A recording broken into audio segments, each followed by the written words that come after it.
उत्तराखंड क्रांति दल ने अपने विभिन्न मांगों को लेकर विकासनगर तहसील में किया धरना प्रदर्शन। विकासनगर तहसील में आज उत्तराखंड क्रांति दल के कार्यकर्ताओं ने अध्यक्ष सुरेंद्र कोकरेती के नेतृत्व में विकासनगर तहसील में धरना प्रदर्शन कर बताया, प्रदेश में निवास कर रहे नागरिकों को मूल निवासियों का विश्वास सरकार पर बना रहे और जन अपेक्षित मांग पूरी हो सके। उन्होंने कहा, उत्तराखंड क्रांति दल सरकार से अपनी निम्न मांग रखता है कि प्रदेश में यथाशीघ्र मूल निवास 1950 सरकार को लागू करना चाहिए। प्रदेश की सांस्कृतिक एवं पहचान बढ़ाने के लिए हिमाचल प्रदेश की तर्ज पर सशक्त भू कानून लाना चाहिए। प्रदेश की स्थायी राजधानी गैरसैंण ही घोषित होना चाहिए और प्रदेश में महिला सुरक्षा को लेकर कानून व्यवस्था की समीक्षा की जाए और जो भी दोषी पाया जाता है उन पर कड़ी कार्रवाई की जाए। प्रदेश में लोकायुक्त की नियुक्ति यथाशीघ्र की जाए। वंचित राज्य आंदोलनकारी का यथाशीघ्र चिन्हीकरण किया जाए। राज्य आंदोलनकारी की रुकी हुई पेंशन यथाशीघ्र जारी की जाए और पश्चिमी वाला विकास नगर की पुलिया का निर्माण जल्द कराया जाए। राज्य आंदोलनकारी को 10% आरक्षण जो सरकार के द्वारा दिया गया, उसके लिए सभी आंदोलनकारियों ने सरकार का आभार व्यक्त किया और उन्होंने कहा, सरकार को जितने भी आंदोलनकारियों की मांगे हैं इन्हें जल्द से जल्द मानी जाए, अन्यथा हमें उग्र आंदोलन करने के लिए बाध्य होना पड़ेगा। इस मौके पर जय कृष्णा सेमवाल, वीरेंद्र राम सिंह रावत, प्रकाश मेहता, सरोज सुधा जोशी, सुनीता चमोला, रणवीर सिंह, कमलेश, सुशीला, प्रभावती शर्मा, शैलेश, गुलेजी, अमजद। धरना प्रदर्शन है, क्या उद्देश्य है इसके पीछे?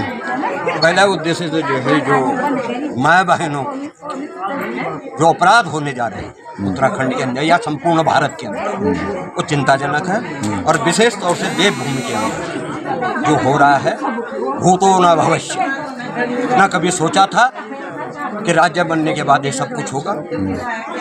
और कुछ ऐसे प्रश्न चिन्ह सरकार अपने आप ही पैदा कर देती है कि बंगाल में जो हुआ है वो वास्तव में बहुत गलत हुआ है डॉक्टर के साथ और हमें बहुत पीड़ा है इस चीज़ की। लेकिन मैं पूछना चाहता हूँ कि तमाम उन लोगों से जो आंदोलित है, क्या यहाँ अंकिता भंडारी नहीं थी? उसके लिए उस समय कहाँ चले गए थे ये मातृशक्ति? ये भारतीय जनता पार्टी की महिलाएं उस जो इस समय जो है इतना चिल्ला रहे हैं, तो अंकिता भंडारी तो हमारी बेटी थी भाई, वो भी हमारी बेटी है, उसके साथ भी वही संवेदना है हमारी जो अंकिता भंडारी के साथ। लेकिन ये क्या हुआ कि वहाँ ममता की सरकार है तो वहाँ सरकार पलट दो और यहाँ भारतीय जनता पार्टी की ये सरकार है तो चुप हो जाओ। और अंकिता भंडारी के साथ जिसने अन्याय किया वो भारतीय जनता पार्टी का जो है नेता है, राज्य मंत्री रहा, उसके लड़के ने किया तो वो ठीक है, भारतीय जनता पार्टी करे तो ठीक, दूसरा करे तो फांसी। और वो भी नहीं है, हम तो कह रहे हैं कि सरेआम जो है चौराहे पे फांसी पे लटका दिया जाए ऐसे लोग। और ये निश्चित है कि उत्तराखंड की मातृशक्ति जाग चुकी है और देवभूमि को दानव भूमि हम नहीं बन गए किसी कीमत में नहीं। हमने राज्य बनाया है, इसको सजाए और संवारना हमारा काम है। मातृशक्ति हमारे साथ है और जहाँ मातृशक्ति साथ में हो जाती है, राज्य बनाने में हमारे साथ थी तो राज्य बना और राज्य को संवारना और सजाना अब हमारा काम है। यहाँ से इस तरह के जो पैदा हो रहे हैं, यहाँ जो लोग बाहर से आके दानव पैदा हो गए हैं, उसको उत्तराखंड की धरती से बाहर करना अब हमारा एक लक्ष्य है और इसे हम बाहर करके ही रहेंगे। ऐसे दूसरा भू कानून, मूल निवास भू कानून, धारा 371 की अगर हम बात करते हैं तो हमारा पड़ोसी राज्य है हिमाचल, वहाँ धारा 371 है। भारत का संविधान हमें इजाज़त देता है, राज्य सरकार को इजाज़त देता है कि आप अपनी सुविधा के अनुसार धारा 371 लगा सकते हैं। भाई क्यों नहीं लगा रहे?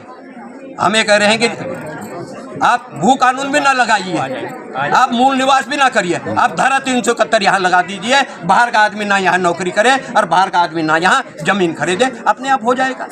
अब ऐसा भी नहीं है कि हम हिंदुस्तान से अलग हट के कोई हम संविधान में रह के उसकी बात करें। हमारा पड़ोसी राज्य है, वहाँ धारा 371 है, तो यहाँ क्यों नहीं लग सकता?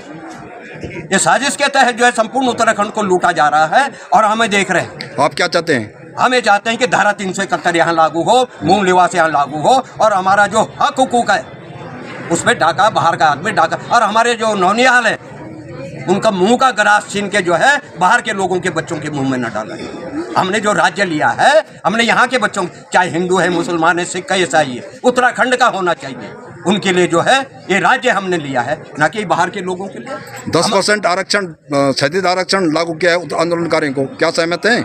नहीं, देखिए हम तो तब भी ये पहले हो गया था। ये तो तथाकथित कुछ लोग हैं कोर्ट में चले गए हमारे खिलाफ। 13 साल बाद जो है हमें न्याय मिला है, जब हम लड़ते रहे। दूसरा एक बहुत बड़ा मुद्दा हमारे पास है। देखिए हम ये नहीं कह रहे हैं कि हमें पेंशन चाहिए उसके लिए हम लड़ाई रहे, लेकिन अगर सरकारों ने ये शुरू कर दिया है कि सम्मान मिलना चाहिए पेंशन के रूप में, तो हमारी तमाम मातृशक्ति जो रह गई है, जो वास्तविक आंदोलनकारी है, वो तो रह गए। भाई हम लोग जेलों में थे तो आंदोलन किसने लड़ा? जो बाहर रह गए। भाई मान लीजिए कुकरीती नेता था भाई, वो 31 दिन जेल में रह के गया। अब मैं तो जेल में रहा, मैं नेता बन गया, आंदोलनकारी बन गया, और जो सड़क पर रहे वो आंदोलनकारी। तो आंदोलन उन्होंने लड़ा कि जब हम जेल में थे और जो लोग सड़कों पे थे यहाँ, वो थे आंदोलनकारी। ये जो धरना प्रदर्शन है कब तक चलता रहेगा आपका? ये तो निरंतर, जब तक न्याय नहीं मिलता इस राज्य को, लूट खसोट जब तक पूरी नहीं होती। अब ये राजधानी का मसला ले लीजिए, मैं क्यों नहीं क्लियर करते? तुमने देहरादून बनाना, अगर हिम्मत है तो बना दो देहरादून ना, क्या दिक्कत है? अगर हम पे हिम्मत होगी तो हम लड़ लेंगे सरकार से। अब क्यों इतना पैसा वहां बर्बाद किया जा रहा है? हेलीकॉप्टर भी जा रहे हैं, पिकनिक मनाने जा रहे हैं, दारू की बोतलें वहां खुलती हैं, रात को जो है वहां सब वो काम होते हैं जो नहीं होने चाहिए इस देवभूमि के अंदर। ठीक है, ठीक, थैंक यू।